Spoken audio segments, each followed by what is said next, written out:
তাদের কর্মসূচিটার নাম ছিল দেশ গড়া, দেশ গড়তে পদযাত্রা। হঠাৎ করে তাহলে আজকে এটা চেঞ্জ হয়ে গেল কেন? আজকে এটা কেন রোড টু গোপালগঞ্জ হয়ে গেল? তার মানে হচ্ছে যে এনসিপি এই বার্তা দিয়ে এক ধরনের উস্কানি শুরুতেই দিয়ে দিয়েছে।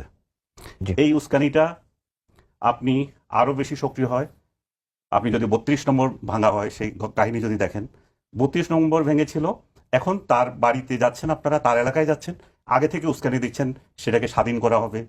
সেখানে আপনার এর আগে সোশ্যাল মিডিয়াতে বলছে বঙ্গবন্ধুর কবর সেখানে রাখা হবে না।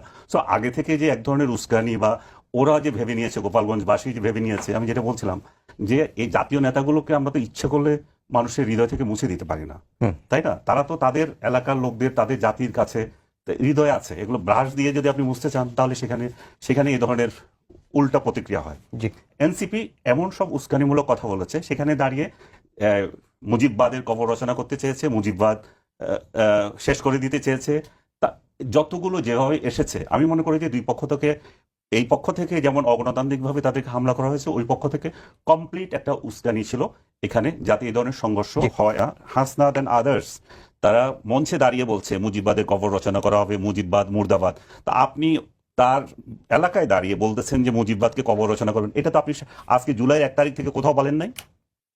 জুলাইয়ের 1 তারিখ থেকে আপনি কোথাও যত সমাবেশ করেছেন কোথাও বলেছেন মুজিববাদে কবর রচনা করবেন? কিন্তু আজকে কি হলো? আজকে তারা পুলিশের শেল্টার নিতে হয়, সেনাবাহিনীর শেল্টার নিতে হয়, র্যাবের শেল্টার নিতে হয়, এত সরকারের শেল্টার নিতে হয়।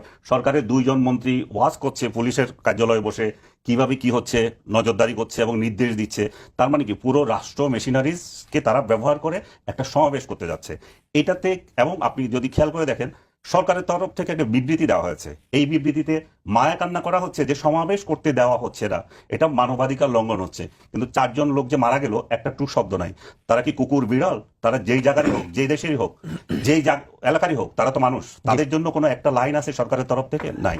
তার মানে কি দাঁড়ায়? তার মানে দাঁড়ায় যে এনসিপি সরকারের ছত্র ছায়ায় থেকেই শুধুমাত্র রাজনীতি করবে।